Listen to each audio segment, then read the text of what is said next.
Assalamualaikum warahmatullahi wabarakatuh. Selamat berjumpa dalam program pengenalan budaya akademik dan kemahasiswaan PBAK YIN Ponorogo 2020. Meneguhkan spirit kebangsaan dalam membentuk mahasiswa yang bertakwa, intelektual dan juga profesional. Senang sekali kita berjumpa kembali dalam program kali ini. Kita bersama dengan teman-teman dari UKM, dari kampus YIN Ponorogo. Tepuk tangan lagi buat teman-teman UKM. Baik kawan-kawan mahasiswa, selain juga yang sering kita sampaikan, kita paparkan di dunia kampus, dunia yang baru yang menjadi tempat untuk kita mengembangkan diri, untuk menggali potensi, selain juga mengejar nilai kualitas akademis adalah harus berseiring ya, sejalan dengan kemampuan juga untuk menggali dan juga mengembangkan bakat sesuai dengan yang kita minati. Salah satu wadah yang tepat untuk menyalurkan bakat dan minat kawan-kawan semuanya adalah UKM atau unit kegiatan mahasiswa. Ada banyak UKM yang ada di kampus YIN Ponorogo, kalau tidak salah ada 10 UKM yang nanti bisa teman-teman pilih ya setelah bergabung, dan tentu ini akan menjadi satu poin yang bermanfaat ya bagi teman-teman semuanya. Oke, bersama dengan saya Yusron Al-Fatah kita akan kembali berbincang bersama dengan teman-teman dari UKM. Kalau tadi kami sudah berbincang dengan 6 ya, dengan 6, kali ini ada 5, jadi ada 11 UKM yang ada di YIN Ponorogo. Kita langsung menyapa dari paling ujung. Silakan dipegang mic-nya teman-teman, bisa disampaikan nama dan UKM-nya sekaligus selaku ketua ataupun jabatan yang dimiliki di UKM tersebut. Silakan. Bismillahirrahmanirrahim. Assalamualaikum warahmatullahi wabarakatuh. Perkenalkan, nama saya Zaki Fauzan dari jurusan PGMI semester 7. Jabatan Ketua Umum UKM Bela Diri tahun 2020-2021. Oke. Selanjutnya. Perkenalkan, nama saya Indriani Nuringkesari saya dari jurusan Perbankan Syariah. Di sini saya dari Ketua Umum UKM Mapalapaska YIN Ponorogo. Terima kasih. Oke, Mapalapaska. Selanjutnya. Perkenalkan, nama saya Muhammad Rifki Burhan dari jurusan Hukum Keluarga Islam. Saya diamanahi sebagai Ketua UKM Paguyuban Senior Mahasiswa Watudakon YIN Ponorogo. Oke, dari UKM PSRM Watudakon YIN Ponorogo. Di sebelah kanan saya, silakan. Perkenalkan, nama saya Heri Andani dari jurusan Pendidikan Agama Islam semester 7. Jabatan di UKM CIA itu Ketua Umum UKM Seni Budaya tahun 2020-2021. Oke, yang paling ujung. Ya, nama saya Umi Ula, bisa teman-teman panggil Ula.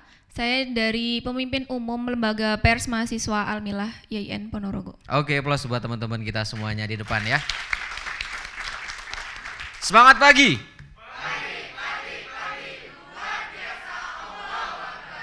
PBAK YIN Ponorogo 2020. Tepuk tangan lagi. Iya, harus punya spirit ya, harus punya semangat yang tinggi untuk teman-teman semuanya, karena perjalanan masih jauh ya. 4 tahun ke depan akan bergabung bersama-sama dengan Sivitas Akademika di YIN Ponorogo. Sahabat-sahabat semuanya, tentu ada banyak hal yang harus diketahui, harus dimengerti. Tak kenal maka tak sayang ya, apapun itu. Biar nanti ketika sudah masuk, sudah kenal, sudah tahu, nggak ngeblank mau ngapain nih kalau udah masuk kuliah ya. Di antaranya adalah mengikuti tahap demi tahap, step demi step PBAK YIN Ponorogo 2020, yaitu pengenalan budaya akademik dan juga kemahasiswaan.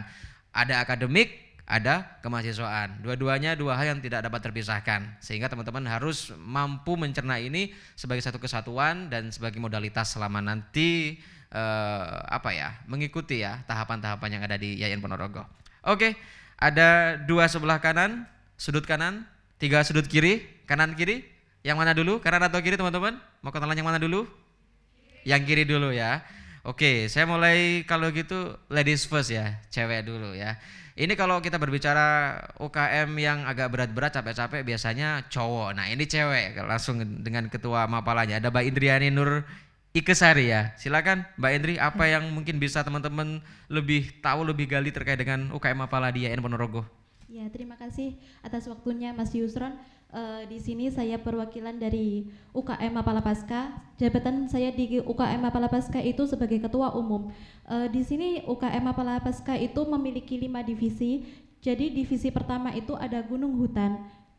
Di sini kita berkegiatan di gunung. Dan divisi kedua itu ada PLPM, pelestarian lingkungan dan pengabdian masyarakat, yang suka melakukan penelitian seperti penelitian di air, penelitian di pohon ataupun penelitian di tanah. Itu kita bisa melakukan di divisi PLPM. Dan kita nanti juga ada sosialisasi dengan masyarakat setempat.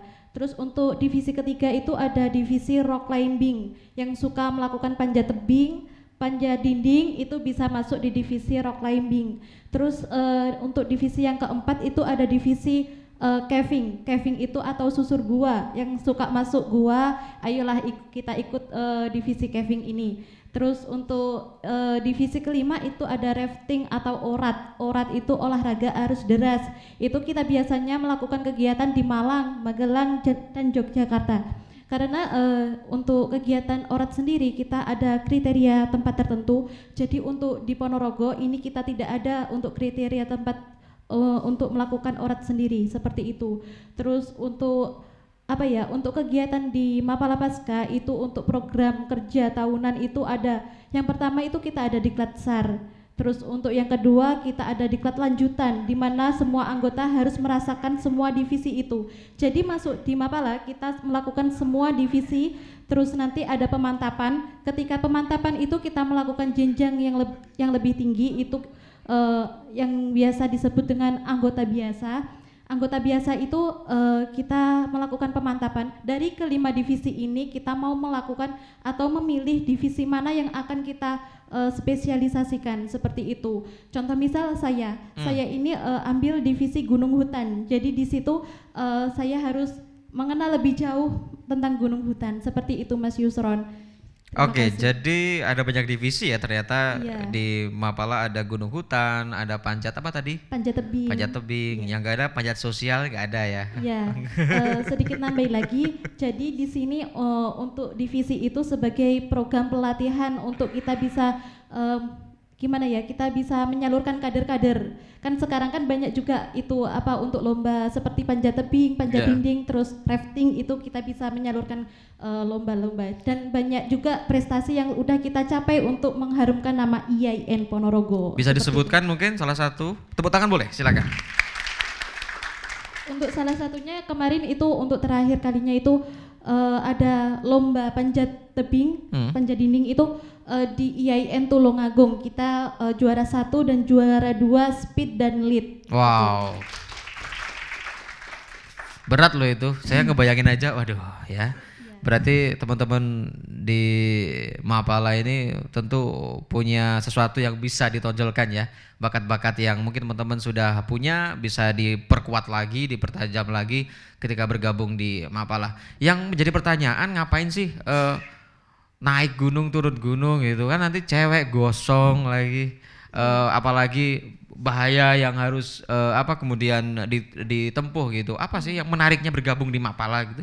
Jadi di sini banyak pertanyaan sih sebenarnya untuk Mapala. Apa bedanya kita antara anak Mapala dengan pendaki biasa? Jadi di sini kita anak Mapala ketika melakukan pendakian kita ada ilmu, ada penerapan ilmu yang seharusnya kita lakukan untuk safety prosedurnya. Jadi akhir-akhir ini kan ada banyak pendaki yang mungkin hilang, tersesat, ataupun itu ada korban. Contoh misal untuk terakhir kalinya itu kemarin ada di Gunung Lawu, itu ada korban, itu mungkin ada alasan kenapa mereka itu bisa jatuh. Ada alasan kenapa mereka itu bisa ada kendala, sakit ya, sakit kena gitu. hipotermia begitu ya. Itu karena mereka tidak diberi ilmu untuk mereka melakukan pendakian. Karena melakukan pendakian itu kita juga bukan hanya mendaki, tapi kita juga ada ilmu seperti untuk safety prosedurnya, seperti itu. Dari namanya ya, pecinta alam. Apakah dengan aktivitas tersebut juga akan menumbuhkan kecintaan kita kepada alam Indonesia? Jadi bukan hanya naik gunung, tapi juga melestarikan. Atau bagaimana sih sebetulnya? Maknanya begitu. Iya, untuk pecinta alam sendiri itu kita tidak harus sebagai penikmat ya. Di sini pencinta alam di Mapalapaska ini kita mewajibkan untuk anggota kita untuk sadar akan pelestarian alam. Jadi sadar akan pentingnya pelestarian alam karena di sini kita udah diberikan suatu lingkungan yang itu mungkin bisa kita nikmati, tapi kita harus juga bisa melestarikan, bukan hanya untuk menikmati, begitu Mas Yusuf. Oke, tanggung jawab yang lebih berat ya. Mahasiswa tidak hanya mendaki, tapi juga ada ilmunya. Sekaligus ya ikut campaign melestarikan alam ya. Tepuk tangan teman-teman untuk Mapalapaska. Kebetulan betul kemarin saya juga melakukan peliputan di Gunung Lawu untuk pendakian 17 Agustus ya, langsung meliput pengibaran bendera di sana. Ada memang perbedaan ketika saya mengamati teman-teman pendaki dari mahasiswa dengan pendaki umum ya. Ada nilai yang ya berbeda lah. Itulah letaknya yang berilmu dan tidak asal daki gitu ya. Apalagi faktor keselamatan dan segala macam ini menjadi penting. Oke, program-program apa saja yang ditawarkan nanti teman-teman dari Mapala untuk mahasiswa selama bergabung di UKM? Jadi yang seperti saya jelaskan tadi, untuk ketika kita masuk ke Mapalapaska, untuk program yang pertama kita harus lakukan yaitu Diklatsar. Itu wajib itu ya? Iya, wajib bagi anggota itu.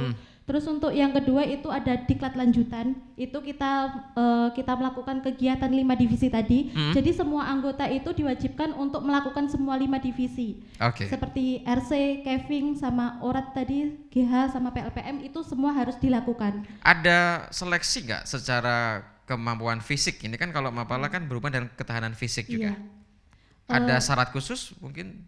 Untuk syarat khususnya nggak ada. Jadi untuk seperti mungkin ada anggota yang fisiknya kurang, itu kita bisa memberikan kriteria target tertentu buat apa ya, Dikjud itu sendiri. Oke. Terakhir base campnya di mana ini, Mbak? Sama teman UKM yang lain ya? Iya sama. Jadi ketika kita masuk ke parkiran sebelah selatan kampus 1 itu udah ada tulisan Welcome to Mapalapaska. Itu sekretariat dari Mapalapaska. Oke, di kampus 1 ya, langsung di dekat parkiran nanti sudah ada base campnya Mapala dari YIN Ponorogo. Oke, terima kasih Mbak Indriani Nur Ikesari. Oke, masih ada beberapa teman-teman UKM yang juga nanti akan melakukan pemaparan. Intinya adalah teman-teman bisa tahu lebih banyak ya. Nanti kalau memang kurang puas, habis ini bisa ditindaklanjuti. Semangat pagi.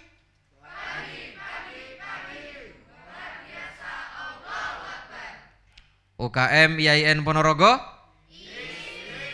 Tepuk tangan lagi. Ini baru tepuk tangan duduk belum apa-apanya dibanding naik gunung ya, lebih berat. Berapa jam sekali ngetrek, Mbak? Kalau naik gitu biasanya berapa durasi? Tergantung dari ketinggian gunung tersebut. Kalau seperti Gunung Lawu itu kan ada 3.000 lebih ya. Itu kalau sekali perjalanan itu kalau kita langsung gitu ada 6 sampai 8 jam. 6 sampai 8 jam. Ya. Oke, ada yang tertarik habis ini mau mendaki? Ada yang tertarik? Semoga tertarik lah ya. Sedikit tertarik. Sedikit kutipan dari kata-kata Suhogi, mungkin bisa memotivasi dari adik-adik. Jadi dunia itu seluas langkah kaki, maka jelajahilah dan jangan takut menyerah. Karena itu kalian bisa menyatu dengannya, seperti itu. Oh mantap. Iya loh, kita punya kekayaan yang luar biasa loh, jangan di rumah aja ya. Apalagi yang hobi sosmed juga, sekaligus cari konten bisa ya, cari konten menarik, hunting-hunting foto itu juga saya yakin akan sangat menarik kalau kita berhubungan dengan alam. Baik, saya akan bergeser ke UKM selanjutnya, tapi sebelum saya bergeser sama seperti yang sesi yang sebelumnya, ada penjelasan secara general apa itu UKM biar teman-teman juga lebih paham. Saya minta perwakilan salah satu, ada yang menyampaikan. Mungkin Mas Rifki ya, silakan Mas Rifki. Yang paling dekat soalnya. Saya tunjuk langsung, silakan Mas. Oke, terima kasih waktunya. Penjelasan general secara UKM secara general ya. UKM itu salah satu lembaga yang menaungi minat dan bakat mahasiswa baik dari bidang seni, olahraga dan lain sebagainya. Untuk hierarki ke atasnya kita di bawah naungan Republik Mahasiswa IAIN Ponorogo. Apa sih Republik Mahasiswa IAIN Ponorogo? Yang jadi pertanyaan biasanya itu. Republik Mahasiswa IAIN Ponorogo sendiri ialah suatu kesatuan dari beberapa organisasi intra yang ada di IAIN Ponorogo menjadi satu di Republik Mahasiswa IAIN Ponorogo itu. Mungkin itu sedikit Mas. Oke, jadi secara organisasi ini koordinasi ya untuk koordinasi ke Dema sama Sema. Dema sama Sema ya, fungsi koordinatif begitu ya. Iya. Oke, terima kasih. Langsung kalau begitu saya ke UKM-nya Mas Rifki.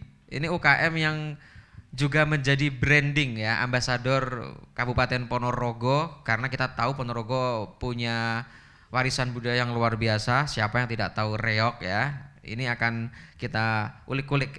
UKM Paguyuban Seni Reog Mahasiswa. Apa saja kegiatannya Mas dan bagaimana mempromosikan reog mungkinnya? Atau ada program yang bisa disampaikan kepada teman-teman? Silakan. Terima kasih waktunya. Paguyuban Seni Reog Mahasiswa ataupun UKM PSRM Watu Dakon IAIN Ponorogo ini fokus di wilayah seni reog.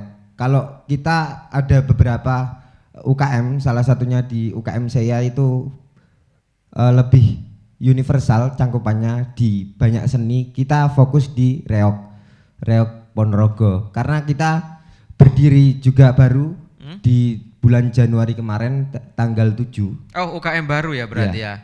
Paling muda di antara yang lain berarti. Iya, paling Oke, muda. tepuk tangan buat yang paling muda ya. Untuk pembagian di UKM Reog sendiri ada di kepengurusan yang pertama BPH, Badan Pengurus Harian, kemudian ada beberapa divisi di kaderisasi, ada divisi jaringan komunikasi, ada divisi penelitian dan pengembangan. Nah, yang menarik sekali untuk diulas itu di divisi penelitian dan pengembangan. Di sini kita memfungsikan diri kita sebagai mahasiswa, yaitu sebagai agen of intelektual di wilayah pengembangan masyarakat, di wilayah penelitiannya. Itu yang kita fungsikan sebagai agen of intelektual di ranah reog. Kemudian ada divisi kaderisasi. Nah, di divisi kaderisasi ini lebih ke penyangkup dari pendampingan dari seluruh anggota-anggota yang ada di UKM Reog itu.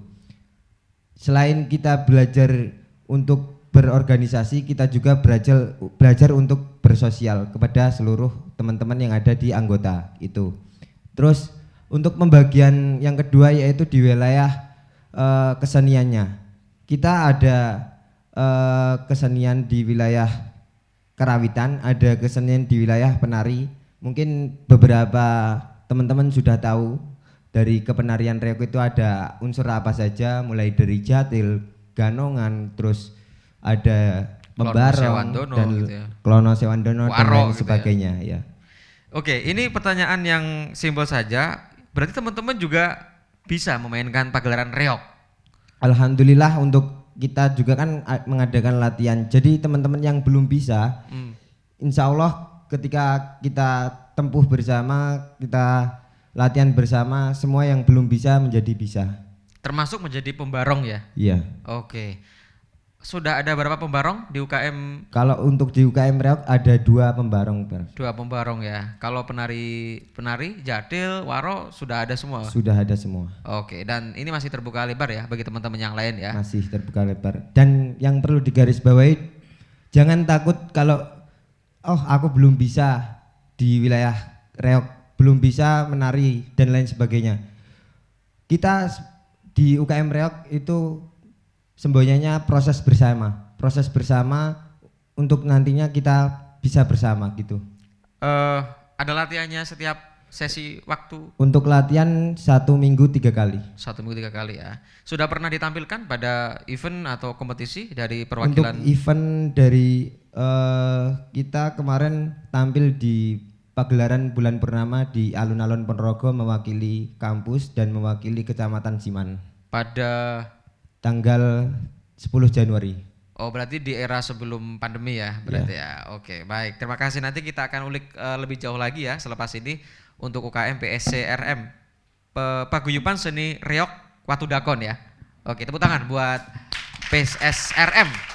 PSRM, mohon maaf ya.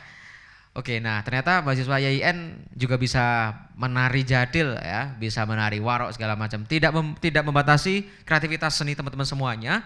Untuk nanti bisa mengaktualisasikan diri ya. Mau jadi jadil boleh Mas ya, mau jadi warok, mau jadi pembarong yang bawa dadak merak, atau menjadi pengrawit juga ada Mas ya. Semua lengkap dalam paket pagelaran Reok Ponorogo. Baik teman-teman mahasiswa yang juga masih menyimak program pengenalan budaya akademik dan kemahasiswaan PBAK YIN Ponorogo 2020, kita masih berbincang-bincang bersama dengan teman-teman dari UKM yang ada di kampus YIN Ponorogo.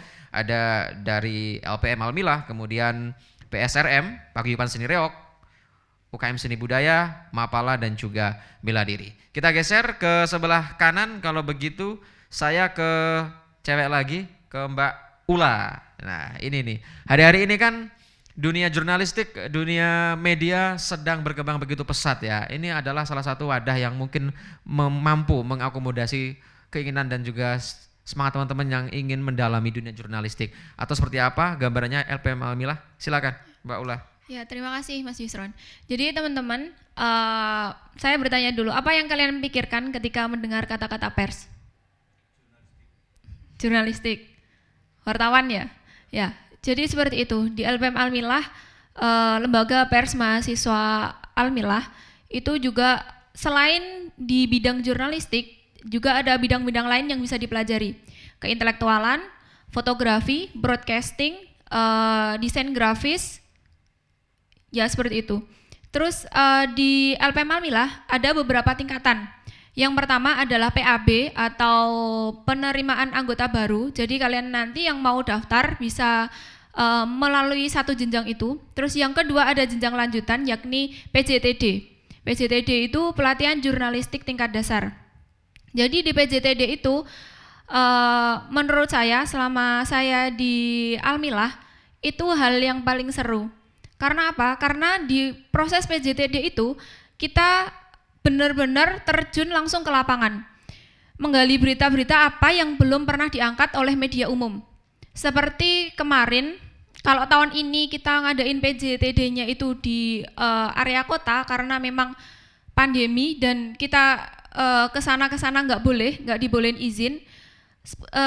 Tahun-tahun sebelumnya, contoh aja waktu saya PJTD itu tahun 2017 kita ke daerah Badekan, tahu Badekan ya?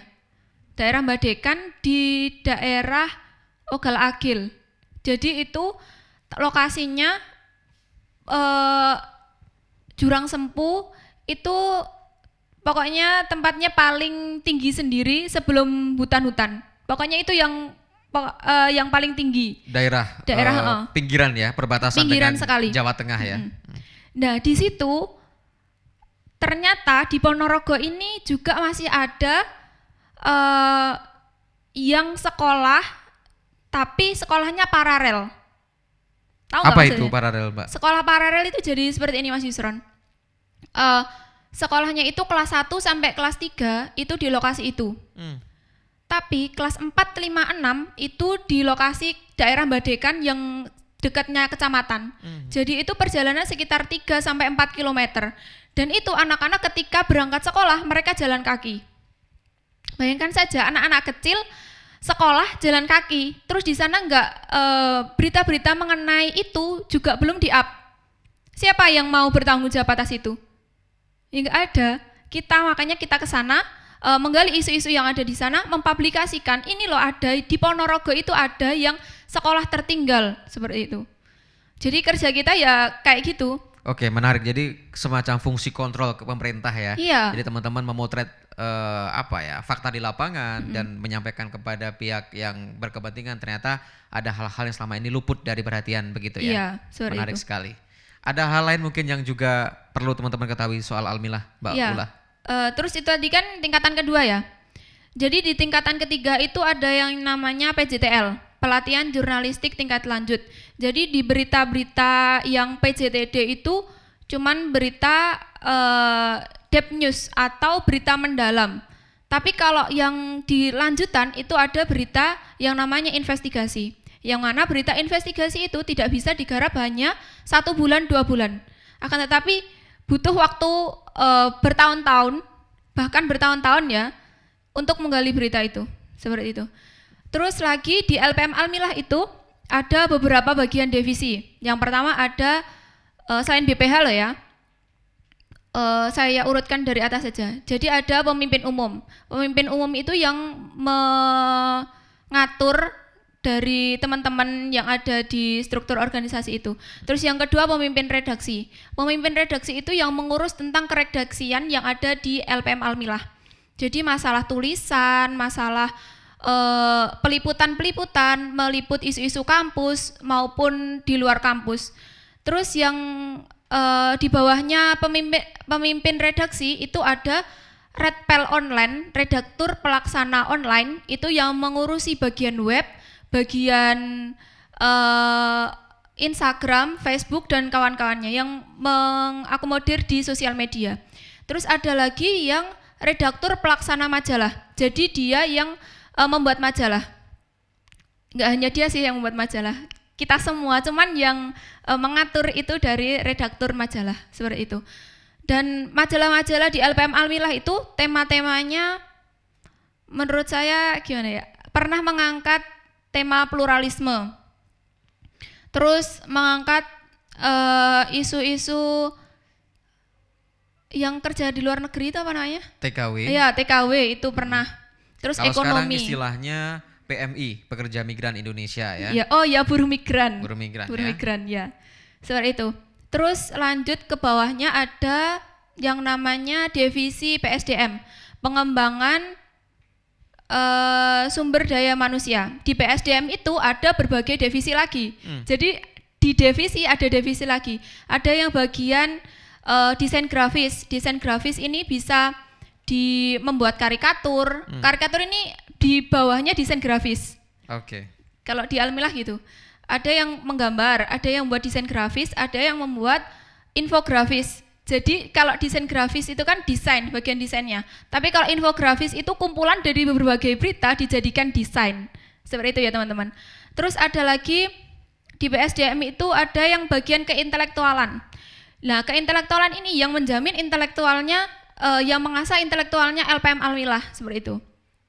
Terus ada lagi yang bidang fotografi. Jadi teman-teman yang suka fotografi bisa gabung ke kami, gitu ya. Terus ada lagi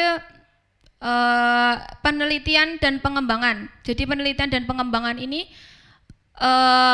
meneliti atau mengangkat isu-isu yang lagi viral sekarang dan didiskusikan untuk diskusi teman-teman, seperti itu. Jadi diskusinya di LPM Almilah itu 1 minggu 1 kali, 1 minggu 1 kali, dan itu belum kelas. Jadi ada kelasnya lagi.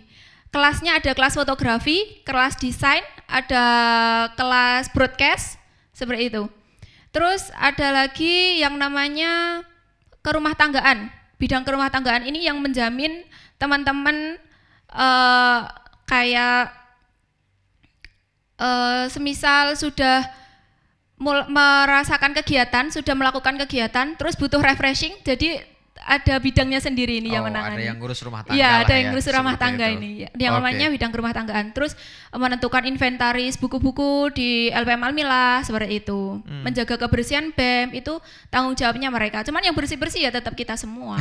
Seperti itu. Hanya secara struktur tertata, Iya. tapi ya kita dijalankan bersama-sama lah ya. Iya. Karena memang tujuannya adalah bersama-sama dalam berorganisasi.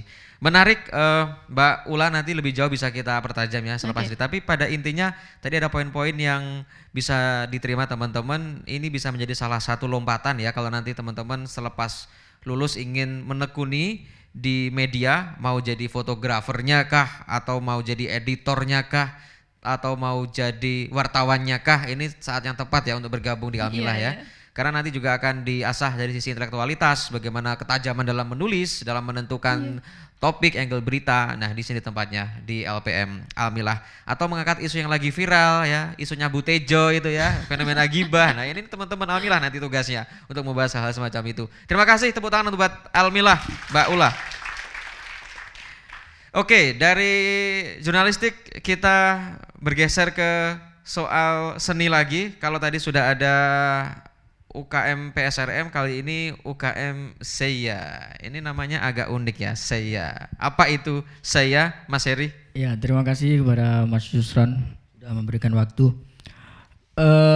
Sebelum saya mulai, biasanya kami itu kalau di SEIA atau seni budaya itu punya salam ya. Jadi nanti ketika saya ngomong salam budaya, kalian jawabnya budaya.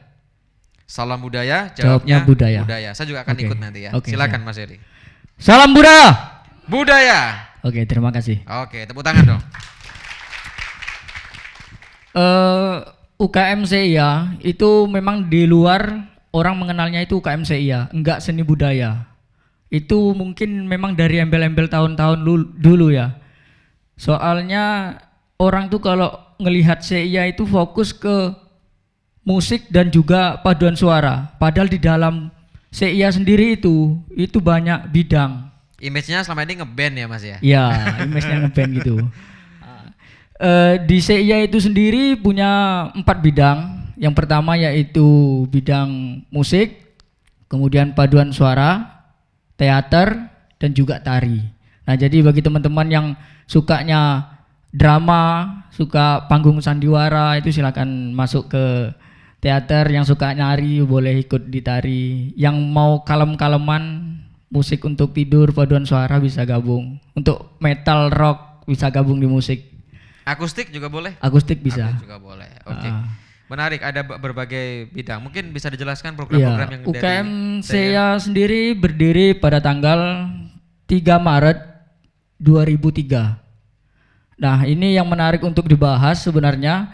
Sejarah UKM seni budaya ini dulu tidak langsung 4 bidang itu gabung jadi satu.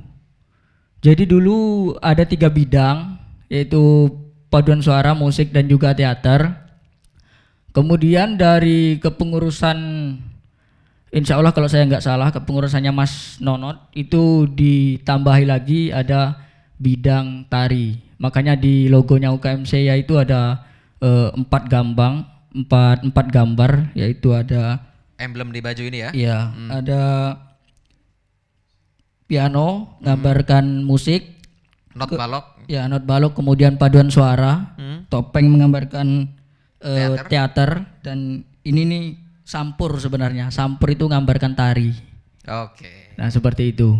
Kemudian untuk program wajib bagi UKM saya itu ada sekitar 5 program yang wajib dikerjakan. Yang pertama yaitu PAB atau penerimaan anggota baru. Ini nanti dibagi 2, ada PAB ruang dan juga ada PAB alam. Kemudian setelah itu, setelah lulus dari PAB itu, kalian masuk ke pentas perdana. Jadi dari keempat bidang ini mereka pentas bareng. Biasanya disamakan dengan pentas tahun baru. Terus setelah itu biasanya juga kita melaksanakan pentas disnatalis. Jadi disnatalis itu suatu kewajiban bagi UKM saya untuk melaksanakan pentas tersebut untuk mensyukuri apa yang telah dibangun oleh senior-seniornya terdahulu sampai sekarang. Kemudian setelah itu nanti ada 4 pentas dari masing-masing bidang. Tapi biasanya kalau dari kepengurusan itu pengennya digabung, itu biasanya digabung. Dari pentas paduan suara dan musik itu digabung, kemudian tari teater itu digabung. Jadi mereka berkolaborasi. Setelah itu ada pentas harmoni. Harmoni itu perpaduan dari 4 bidang tersebut dijadikan satu dalam satu pentas. Nah, di situ juga waktu untuk pengukuhan bagi anggota baru. Nah, di SEIA ini juga terdapat 3 anggota. Yang pertama itu anggota utuh, anggota biasa, anggota tetap, dan anggota kehormatan. Jadi jika kalian nanti masuk ke SEIA itu tidak langsung mendapatkan baju PDH seperti saya ini atau atribut lain dari SEIA.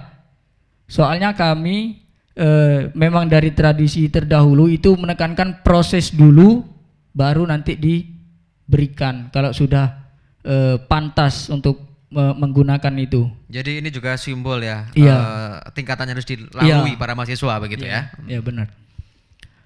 Untuk event-event UKM saya tahun kemarin sudah pernah bekerja sama Indica Foundation, itu PT dari Jakarta langsung menuju ke UKM saya, kerjasama juga dengan Simponi Toleransi, itu membuat acara 3 rangkaian acara dari festival band, kemudian seminar nasional dan juga malam puncak kolaborasi. Itu diadakan di seluruh kampus PTKIN di Indonesia. Itu pada tahun dulu. Untuk tahun ini kita agenda yang besar yaitu FSUS atau Festival Seni UKM CIA, karena seni kan luas Mas. Betul. Nah, jadi kita ambil FSUS sebagai judul lagi dari agenda kita tahun ini. Oke, Mas Heri, ini kan menarik ya kaitannya dengan seni ya. Intinya kalau saya tuh lebih banyak ke perform ya, perform mengisi-ngisi acara tadi ya, festival segala macam. Tapi apakah juga ada semacam perlombaan atau kompetisi yang juga dilakukan di UKM saya? Mungkin ya, baik di internal ataupun juga sesama UKM lintas kampus atau bagaimana? Iya, kalau itu kita juga bikin perlombaan, tapi itu tidak harus 1 tahun sekali, tidak menjadi proker pasti seperti itu.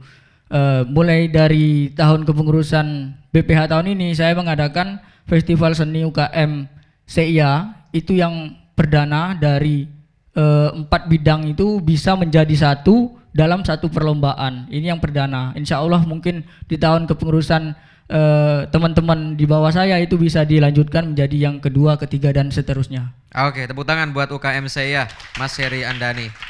Yang nanti kepengen memperkuat karakter di bidang seni, siapa tahu nanti jadi konten kreator ya, atau jadi artis. Ini hal semacam ini menarik ya teman-teman. Seni teater, musik, kemudian juga paduan suara, dan apalagi yang belum saya sebut Mas? Tari dan teater. Tari. Nah, ini kan hal-hal yang berkaitan dengan dunia artistik ya. Iya. Kan setiap orang punya jiwanya masing-masing. Kalau memang jiwanya seni, ini wadah yang sangat tepat buat teman-teman semuanya untuk menyalurkan seni. Saya suka teater sebetulnya, walaupun saya bukan anak teater, tapi saya menikmati dan lama-lama tertarik juga. Tapi dulu saya nggak ikut ya, sayang ya. Nah, jangan kayak saya, jangan menyesal. Mulai dari sekarang, apa yang menjadi ketertarikan, siapa tahu semua mungkin belajar dari bawah ya. Mas, siapa tahu dengan bergabung nanti bisa menjadi pemain teater yang handal. Terima kasih. Kita akan lanjutkan perbincangan kita. Kali ini kita akan menuju ke UKM Bela Diri. Ada Mas Zaki Fauzan. Silakan Mas Zaki, kita harus pandai-pandai membela diri ya. Karena itu penting ya. Membela diri sendiri baru membela orang lain. Silakan Mas Zaki. Terima kasih waktunya Mas. Nah, jadi saya mulai dari sejarah dulu. Sekilas sejarah. Nah, UKM Bela Diri itu didirikan pada tahun 2002. Nah, yang mendirikan itu notabene adalah mahasiswa yang warga persaudaraan Sedia Hati Ternate. Jadi sampai sekarang yang ada di dalam UKM Bela Diri yaitu organisasi persaudaraan Sedia Hati Ternate. Nah, untuk kenapa kok dari dulu hingga sekarang cuma ada organisasi satu itu aja? Karena mungkin dulu peraturannya sulit, tapi dari UKM Bela Diri pada tahun 2019 kemarin itu membuka keran dengan ya cukup deras. Jadi persyaratan-persyaratan yang dibutuhkan mungkin sudah disesuaikan agar bisa menerima setiap organisasi-organisasi yang ingin masuk. Jadi akan ada potensi perguruan pencaksilat yang lain bisa ikut masuk ya Iya. di UKM Bela Diri ya. Iya. Seperti itu. Oke, apa agenda yang dilakukan dari UKM Bela Diri Mas? Apakah juga ini berkaitan dengan keatletan? Karena kita tahu ini juga merupakan salah satu cabang olahraga kita, pencaksilat, atau seperti apa? Jadi di UKM Bela Diri itu tidak hanya dari keatletan aja kegiatannya. Ada 5 divisi di UKM Bela Diri, yaitu yang pertama ada divisi keorganisasian, yaitu yang melatih keintelektualan mahasiswa di bidang tersebut. Seperti adanya sekolah organisasi, agar bagaimana cara mengatur, memanajemen dan melaksanakan organisasi itu seperti apa. Selanjutnya ada divisi keatletan. Nah, di sini kami menjaring semua atlet yang ada di IAIN Ponorogo yang notabene juga dari warga persaudaraan Setiahati Ternate. Jadi di situ ada dua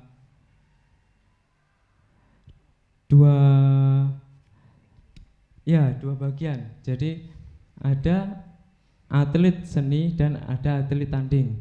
Nah, di atlet seni pun ada beberapa bagian, yaitu ada seni tunggal, seni ganda, dan bergu. Nah, seperti itu. Dan alhamdulillah pada tahun kemarin UKM Bela Diri dapat medali, yaitu dapat prestasi. Yang pertama di event Uin Maliki Cup. Nah, IAIN Ponorogo yang itu UKM Bela Diri di bidang tanding kelas E Putra dan kelas D Putri, alhamdulillah mendapat peringkat 2 dan 3. Oke, tepuk tangan teman-teman. Jadi ada prestasi yang telah dicapai begitu ya. Ya. Dan tidak berhenti di situ. Jadi setelah itu ya masih di tahun 2019 kemarin ada event di IAIN Tulungagung. Nah, di situ kami juga mengikuti event itu dan alhamdulillah walaupun ada satu itu di kelas D Putra dapat juara 3. Oke. Tepuk tangan lagi boleh? Nah, selain itu ada divisi kepelatihan. Kepelatihan. Ya. Oke. Nah, kepelatihan di sini menjurus ke kepelatihan pada siswa Komisariat PSHT. Jadi bagaimana kita memanajemen materi, memanajemen waktu, seperti apa kita mengolahnya agar nanti bisa diterima dengan baik oleh para siswa. Oke, baik. Tapi juga ada sesi latihan ya di UKM Bela Diri ya? Ada. Setiap hari apa atau berapa minggu sekali? Nah, untuk sesi latihan itu khususnya di atlet. Jadi di atlet itu ada sesi latihan hari biasanya seminggu 2 kali. Seminggu 2 kali. Ya. Jadi di situ kita ada manajemen bagaimana waktu, terus tempat dan juga konsumsi yang harus diperhatikan ketika kita di atlet tersebut. Oke, baik. Jadi ada treatment khusus ya bagaimana untuk memaintain ya, karena ini difokuskan juga terkait keatletan ya. Terima kasih untuk UKM Bela Diri, Mas Zaki Fauzan. Ada beberapa UKM yang sudah memaparkan tadi. Udah semuanya udah lengkap ya dari sesi pertama dan sesi kedua. Mungkin ada feedback ya, ada masukan dari teman-teman semuanya. Tapi sebelumnya saya mau minta semangatnya dulu. Semangat pagi! Pagi, luar biasa, Allahu Akbar. Kurang. Semangat pagi! Pagi, luar biasa, Allahu Akbar. PBLK 2020. Tepuk tangan lagi. Iya, ini karena suasana pandemi ya, organisasi itu kan salah satunya bertemu bertatap muka. Saya ingin bertanya, silakan dijawab salah satu, bagaimana keberlangsungan kegiatan di UKM tetap berjalan meskipun di tengah suasana pandemi Covid ya. Bagaimana dengan Bela Diri, bagaimana dengan pencinta alam, bagaimana dengan Pagelaran Reog. Kemudian Pak Ipong juga Pak Bupati juga telah melaunching Reog New Normal. Kemudian teman-teman, apakah juga nanti konser musik virtual ya? Apakah juga Almilah? Kalau Almilah mungkin bagaimana teknis peliputan, tetap mematuhi protokol kesehatan ya. Secara umum ada yang mewakili, silakan bagaimana menjalankan UKM ini di tengah pandemi COVID-19. Mbak Ula mungkin ya, mewakili teman-teman, silakan. Ini khusus Secara umum saja. secara umum. Atau mungkin di Almilah lah sebagai contoh ya, silakan. Di Almilah saja ya. Kalau di Almilah itu kita bisa melaksanakan, kan ada diskusi mingguan. Jadi di diskusi mingguan itu kita pakainya online, pakai WA. Jadi ngundang pemateri di WA, ngundang teman-temannya, pesertanya juga lewat WA. Kalau lewat Zoom itu atau Google Meet itu kan jangkauan sinyal belum tentu kan teman-teman semuanya ada sinyalnya gitu. Terus kalau untuk kelas yang nggak bisa ditinggalkan itu nggak bisa pakai online, itu ada kelas desain, kelas fotografi. Masa fotografi online? Gimana itu siasatnya? Bagaimana mensiasati hal-hal semacam itu? Kalau fotografi itu materinya bisa di-share lewat online, tapi kalau prakteknya biasanya teman-teman tetap ketemu. Okay. Terus desain itu walaupun pakainya laptop masing-masing, tapi kalau nggak ketemu ya gimana? Okay. Pakainya tetap ketemu. Seperti itu sih kalau di LPM. Terus kalau untuk peliputan di Almilah sendiri itu, misalkan kemarin sempat di daerah Kertosari itu ada demo tower, pembangunan tower. Oke. Dari teman-teman itu juga ada yang meliput ke sana dan itu tetap mematuhi protokol kesehatan. Walaupun demo tetap pakai protokol kesehatan seperti itu. Tetap jaga jarak, pakai Iya, masker jaga ya. jarak dan peliputan seperti biasa. Oke, terima kasih Mbak Ula sedikit ya terkait dengan kegiatan UKM di tengah pandemi COVID.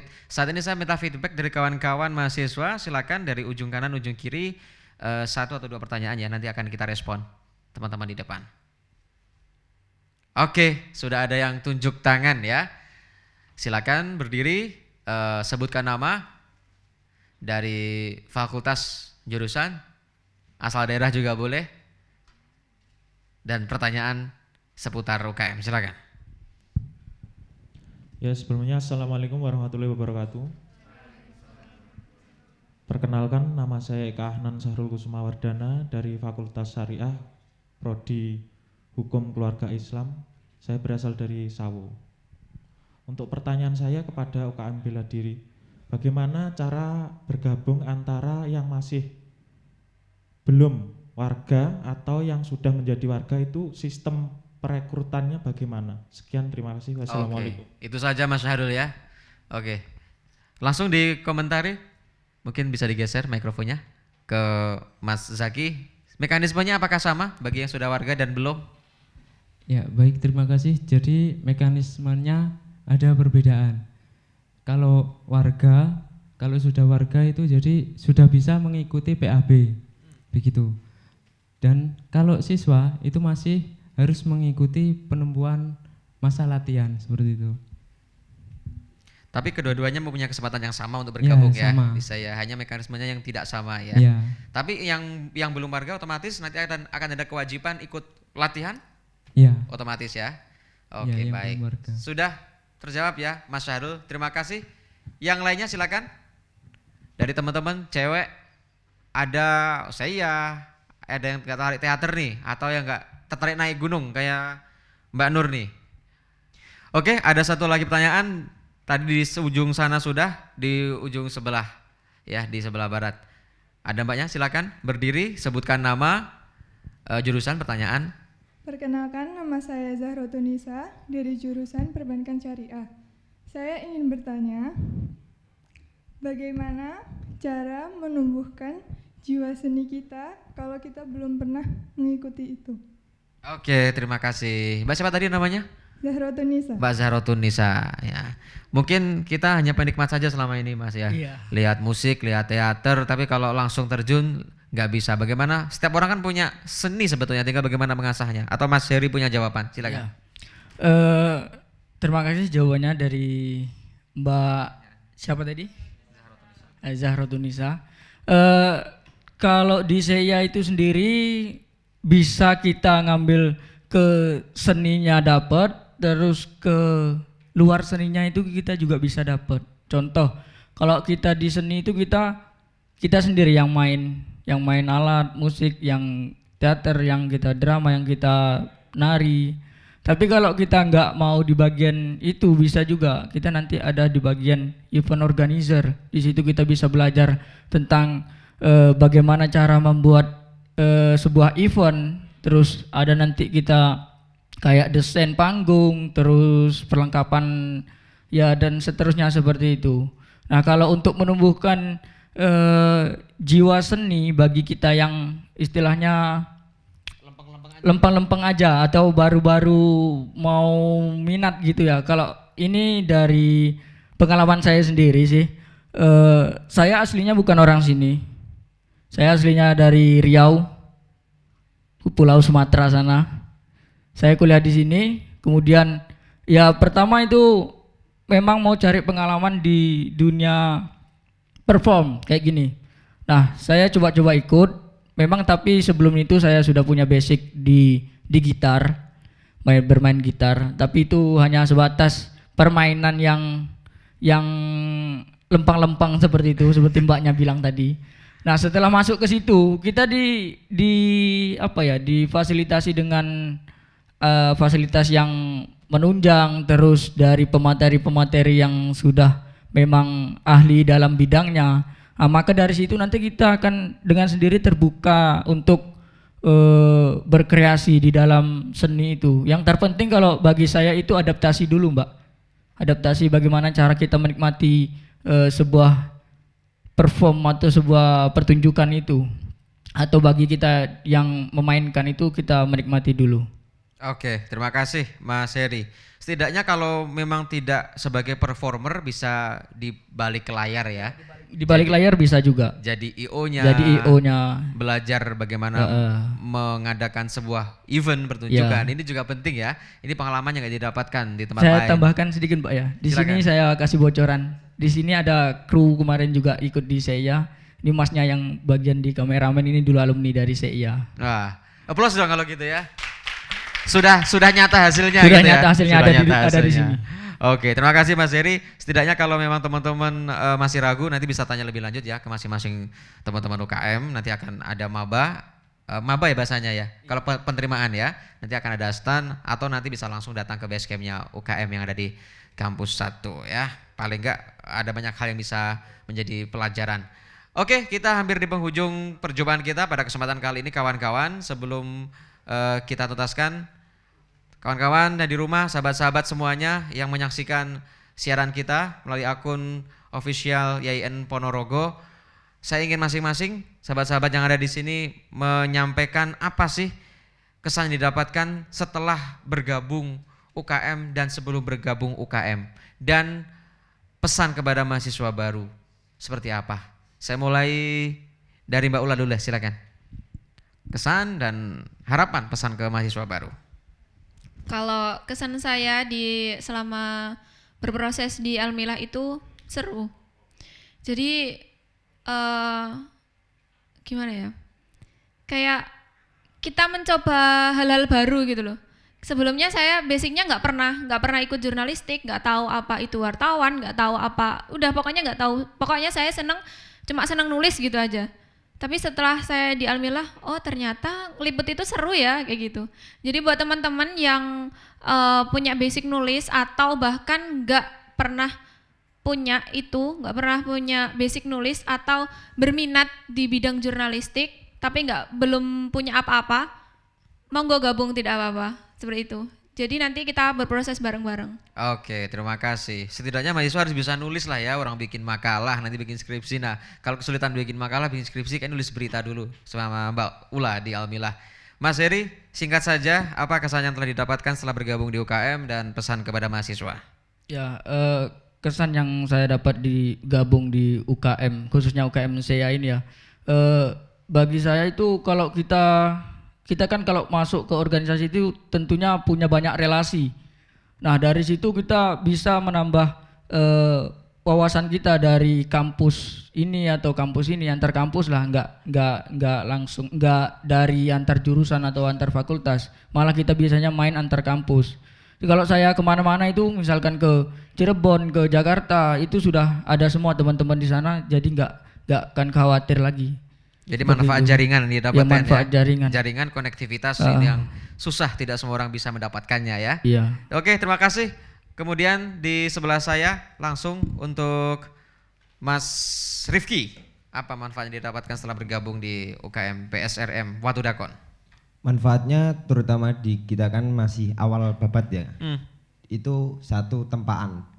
Sebagai mahasiswa tentunya kita harus terbentur dan akhirnya kita bakal terbentuk itu. Akhir dari mungkin manfaat yang saya peroleh. Nantinya bentuknya nggak tahu. Mungkin pesan ke adik-adik kita. Pesannya mungkin untuk semua mahasiswa yang ingin masuk ke UKM Reok, kita terbuka lebar bagi yang belum bisa, bagi yang sudah bisa, ataupun pingin bareng-bareng lah. Kita masih terbuka lebar untuk seluruh mahasiswa IAIN Ponorogo. Oke, terbentuk main reok nanti bisa ya. Terima kasih Mas. Emang kita harus berproses semuanya, tidak bayi langsung bisa jalan, pasti akan jatuh bangun sebelum kemudian bisa pandai berjalan. Ke Mbak Indriani Nur Ikesari, Mapala, pecinta alam, My Trip My Adventure. Nah, yang suka adventurean kayaknya cocok nanti gabung di Mapala. Apa kesan yang didapatkan setelah bergabung di Mapala dan nasihat ataupun pesan kepada adik-adik kita? Silakan. Kesan saya ketika bergabung dengan Mapala, kan kemarin waktu SMA saya juga ikut Sispala, jadi saya ingin membedakan apa sih bedanya Sispala dengan Mapala. Ternyata sangat jauh berbeda dengan Sispala. Jadi untuk Sispala itu untuk pelatihannya hanya dasarnya saja, tapi untuk Mapala itu kita bisa untuk melakukan kegiatan lebih lanjut dan lebih dengan pengetahuan yang lebih luas. Di sini kesan saya ketika mengikuti Mapala itu saya lebih mandiri dan saya lebih mengetahui wawasan lebih luas. Enggak hanya wawasan secara personal tapi juga wawasan secara dengan lingkungan dan semua daerah yang ada di Ponorogo dan di luar Ponorogo tentunya. Seperti itu Mas Yusron. Sebagai sarana juga menikmati ciptaan Tuhan ya, Iya, dengan ikut iya, Mapala dan iya. juga menjadi seorang survivor ya. Iya. Oke, Betul. terima kasih Mbak Indriani. Mas Zaki Fauzan, UKM salah satu warisan budaya leluhur kita pencak silat. Apa yang didapatkan setelah bergabung di UKM Bela Diri dan pesan kepada adik-adik kita? Ya baik, kesan dan pesan yang saya alami yaitu yang pertama seperti yang Mas Heri katakan, sebelum mengikuti UKM Bela Diri saya mungkin relasi ataupun jaringannya sangat sedikit, bahkan kalau ingin pergi kemana itu sulit cari teman. Dan alhamdulillah di UKM Bela Diri ini walaupun kita kemanapun di Indonesia itu alhamdulillah banyak saudara-saudara yang sudah menempati tempat-tempat tersebut. Seperti Oke, itu. jadi akan banyak koneksi dan banyak Iya. jaringan ya.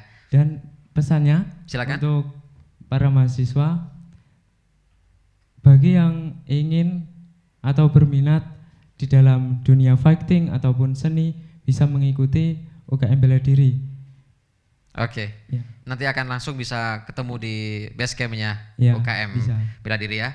Terima kasih Mas Zaki Fauzan, Mbak Indriani, Mas Rifki Burhan, Mas Heri dan Mbak Ula berbagi dengan adik-adik kita. Semoga ini menjadi motivasi, menjadi penyemangat ya, menjadi spirit, karena kita akan bukan hanya berhimpun tapi bergerak ya, berproses bersama. Manfaatkan dengan sebaik-baiknya karena kalian semuanya adalah terpilih. Bayangkan dari lulusan siswa setiap tahun hanya 2% yang diberi kesempatan mencecap pendidikan di perguruan tinggi. Manfaatkan kesempatan yang diberikan Tuhan sebaik-baiknya agar nanti betul-betul apa yang menjadi tujuan dan cita-cita bisa tergapai. Amin. Allahumma amin. Sampai di sini kebersamaan kita sahabat-sahabat semuanya dalam program pengenalan budaya akademik dan kemahasiswaan PBAK IAIN Ponorogo 2020 bersama dengan UKM-UKM yang ada, meneguhkan spirit kebangsaan dalam membentuk mahasiswa yang bertakwa, intelektual dan profesional. Selamat bergabung di Sivitas Akademika IAIN Ponorogo. Saya Yusron Al-Fatah.